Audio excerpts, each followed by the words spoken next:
Hello everyone, once again my name is Drew and today we're going to be talking a bit about Stronghold Kingdoms. On today's agenda is Liege Lords and Vassals. What are the pros and what are the cons of having both? And first we start out here at the wiki page. Now on the wiki it's a great source of information, I've said it multiple times, but what you do is on the left hand side you have different categories. Now they're going to be collapsed like this, okay? Now what you want to do is you want to make sure you click on the military. And from here, you can click on Vassals and Liege Lords. And if my internet will load it, and from here you can see a full in-depth analysis and information on the Liege Lords and how to manage them and how to attack from them, which we're going to be all talking about today anyways. The main reason you would have a vassal is to allow yourself to attack other players from that player's village. Now, the troops inside of this village do not count against your troop count, so you can have a total of 500 troops. Now that's including archers, peasants, swordsmen, pikemen, and catapults inside of this village, and you can attack from it. Now this is great in wartime because you can have multiple vassals and you can attack from them. This allows you to send multiple attacks at any given target without having to worry or rely on other people. I know some people can be unreliable in wartime, so with vassals it allows you to really be a powerhouse. Now if you're not really into war, you can use vassals to attack wolf layers and AI castles that are not within your honor range. Now we'll talk about that a bit later, but when you go to attack an AI castle from your vassal, it stays within your vassal's honor circle instead of yours, so you can have a vassal from across the map and still get honor from attacking wolf layers, bandit camps, and AI castles. But again, please check out the wiki page on the Vassals and Liege Lords. It's right under here, under Gameplay and Military. It's all the way at the bottom. You just click that page and it has a full analysis, screenshots, and step-by-step how to do anything we're going to do here in this video. Let's get to the actual making a vassal.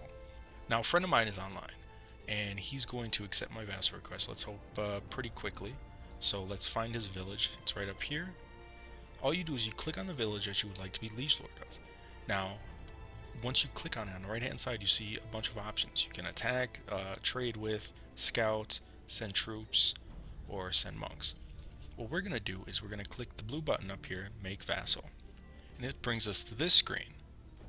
And on the bottom you can see that it's already selected his village as a vassal, and then we click the button again, Request Vassalage. Now on his end, he's going to see a request somewhere in his logs that I've requested to be his Liege Lord. Now, what he gains from it is most vassals are protected by their Liege Lord, meaning another player attacks them, their Liege Lord will stick up for them and attack the other player back. I know I would, because I don't want my vassals losing the multiple catapults and the troops that I've put in there, so I treat an attack on my vassal as an attack on me. Most people do. But what he also gains is honor. Now as you can see, my Liege Lord is Tyranno, and he's a Crown Prince degree 11. I think I'm Crown Prince degree 3, but because he's higher than me, I get 15,000 honor per day just by being his vassal. Alright, now it looks like he accepted the vassal request, and from there what we can do is we can go back up here. Now we go inside of our village, and then from here we click on the far right sub panel, and this is the vassal screen. From here you can see that I have one vassal, and I click the village, and now it pops up with a blue line to my village that I sent it from. Now if I wanted to send him troops to attack from, let's say we were going to attack the wolf layer or another player, let's go ahead and click his village again, and then from there on the right hand side you'll see that there's a green button here, Manage Vassals Troops, and from there we're going to click that, and then you see this screen. Now on the left hand side you can see the currently stationed troops. I don't have any because he just accepted the request. And then on the right hand side you can see troops I currently have in my castle. What I'm going to do is I'm going to send him let's say 100 of each, 100 archers and 100 pikemen. You can also click on the pencil tool next to it and put an exact number. It's not really that hard to select though, but all you do is you select the troops, and then let's go ahead and send 15 catapults just in case. And then we click send. Now it's going to use my ×3 card, which I've had for about 3 months because I haven't sent out an attack. And as you can see, it now has 100 archers, 100 pikemen, and 15 catapults inside of that village. If we go back, you can see that the troops are on their way. They're going to be there in about 7 minutes. Alright, now let's go ahead and do an attack with one of our vassal troops. Now, as you can see, I selected my other village here, and all you need to do to make an attack from your vassal is first click on the shield above your village. Now, from here you can see the different vassals. They're outlined with a green line going to their village. From there, you click on the vassal village, and then attack from here on the right hand side, and then you can select a target. Now let's go ahead and we're going to do multiple targets, which this is normally what I do when I attack for my vassals if I'm just going to be attacking AI castles. But if you zoom out a bit more, you can see the honor circle is also changed. Now let me go back, and you can see this is my honor circle here from my village. Now if I go back and then go to his, you can see it's slightly changed over, and now his village is in the center. This is one of the main things that makes having a vassal amazing, is now I can attack the different wolf layers up here, or the bandit camps up here, or AI castles if there were any, and retain the honor. Now if I would try to attack those same bandit camps or wolf layers, you can see they're still quite a ways out of my honor circle. And let's go back and let's just attack from him so I can show you how. Now what you do again is select the shield above your village, and then click the vassal village, and then on the right hand side click attack from here. Then from here you click on a target. Let's go ahead and just pick this wolf layer, and then you click attack. And then from here you can see I have about 300 archers, 75 pikemen, and 125 catapults. This is a pretty normal setup for a warrior army for me. The 125 catapults allows you to attack efficiently on players' castles as well as AI castles. The 300 archers allows you to take out any troops, any ground troops or troops inside of a keep that there may be. And then the 75 pikemen are more or less just there just for filler and to go into the keep if needed. But we're not here to attack another player's castle. We're here to attack a wolf lair. Now, in my previous videos, I did how to attack a wolf lair efficiently and quickly. I'm just going to do something similar to that. Now, all I do is I place down 25 pikemen and then the 75 archers. Now, remember, this is my Liege Lord troops. These aren't the troops that are in my village. These are the troops that I positioned inside of his village. So let's go ahead and click launch attack, and then go.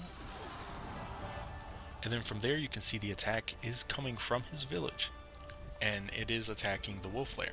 It's going to take about 2 minutes, and you can see that it is blue, meaning it is my attack, and it's coming from his village. And if we go to the attack screen, it does show on the outgoing attack screen for me, but it also does show for him because it is coming from his village. I know that has scared quite a bit of vassals, wondering why they're attacking big name targets when I'm using them to attack other players. One of the things you must watch out for is, say for example, I was attacking another player with this vassal. If I was attacking a player in a war, and the player didn't want to lose his village because I had sent 8 or 9 attacks, he may target this vassal village. So what I'll do if I did send out the attack is I'll buy a monk, and a monk is already bought. So what I'm going to do is I'm going to send him a monk for interdiction to make sure that he doesn't get attacked, or if he does, it's not a raise. So normally you can't send monks to your vassals. It doesn't show up there. Don't know why, but what you can do is you can click on your village, click out send out monks, and then from there you can select his village, and then click select target, and then I'm just going to send him 4 hours of interdiction just to show you. And then from there you can see that there's a monk going there. Again, this is just more precaution because more times than not I've seen and I've actually done where you raise the vassal army to make sure that the army does not reach its target. If you raise the vassal army before it reaches its destination, it will vanish. It will not hit, which is a great thing if you're trying to save someone's village, because not even the best castles can defend numerous attacks. So if you have like 10, 20 attacks and you raise half of those, it raises its chances to defending. Again, that's a reason why you want to send them interdiction, so they're safe from that, and it allows your attack to go through as well. Now everything else is pretty self-explanatory with the vassals. If you want to send them any goods, you just click trade with. And then, of course, if he was under attack, you wanted to see what his situation was like with his castle. Again, you go back to your screen, you buy some scouts, and you're gonna have to do it the exact same way that you sent out the monks, because you cannot scout your vassal. So what I'm gonna do is I'm gonna click send out scouts, and then I'm gonna click his village, and then I'm gonna send 8 scouts at it. Now, I hope I don't get a scout report back. If it does, he doesn't have any troops. That's even worse. He didn't have any of my troops on his walls, so I assume he doesn't have that many troops, and I should be able to get a scout report back. But again, that's only if they are being attacked, or if you were helping another player and you wanted to see how they were defending. That would be the best way to do it. Now, as you can see, my wolf layer attack failed. It's most likely because there's a lot of wolves here. So let's go ahead and check it out. Yeah, there's about 300 wolves, and that is not, this is not set up to attack 300 wolves. So, if we go back to the vassal screen, we click manage vassal, we see that that I do not have the troops that I had in before. It's less 25 than the 69 archers as well. So from there we can send him even more. And then, as before, we'll go ahead and we'll send him 69 archers, because that's exactly how many he's missing. And then we'll also send 25 pikemen. Now, you can see here that I have more pikemen, but I can only fit 25 more, so it stops right there. So we're going to click send on that. And now I cannot fit any more troops there. The 500 troops is the limit, but the troops do not count against my troop limit, which is amazing. Another great thing about having a liege lord or a vassal that you're constantly in contact with, or one that you may be in contact with to coordinate attacks, is you can send an attack and a captain from the same village. Now this is done by normally talking on Skype or TeamSpeak, and what you can do is you can both set up the attack at the same time and send it out. You click the go button at the same time, and normally the captain army is second or so behind the normal army. This is used on smaller targets in war zones. Say for example, someone just bought a charter inside of a war zone, and their peacetime is up. Once their peacetime is up, you can assume that they won't really have a castle, because the peacetime is only 3 days. So from there, you send a really large catapult army first, and then your captain army with quite a bit of catapults and some swordsmen. And that 1-2 punch can take out most of the smaller castles, and we've used it multiple times on enemies. But other than that, your liege lord is there to give you honor, to give you goods if you need it. A lot of the smaller players do need quite a bit to get going, but once you're at the level that I'm at and the people around me are that I normally play with, it's just there just to send troops from, and to really just be there to help you defend. Now, my liege lord right now, I don't think he's been putting troops in my castle because I have not been active, so he doesn't want to lose the troops if I do get captured. But normally you would use the liege lord troops to help defend your castle. Now, by doing that, you can just go ahead and you can click your village screen, and then you click your castle screen. Again, don't pay attention to the state of my castle. I have not been active. So from there, what you do is you click the troop screen, and then you click the flag screen here. And now it should be set up like this, and then you click the green flag, and then it shows your reinforcements. Now this shows any reinforcements from other players and also your your liege lord. And what you do is you can place them in your castle. If they die, they're on your liege lord to replace. You don't want to be a bad vassal and put them on the outside here. So if you have your liege lord's troops, try to put it on the inside here. Don't put him on the outsides, because he'll die from just simple AI attacks, and he may get a bit angry if he has to keep replacing archers every single day on your castle. Other than that, it's great to have, especially if you are defending multiple attacks. You can defend with your troops. And then once they think your troops are all gone, you can go ahead and you can defend with his troops, and it's quite amazing.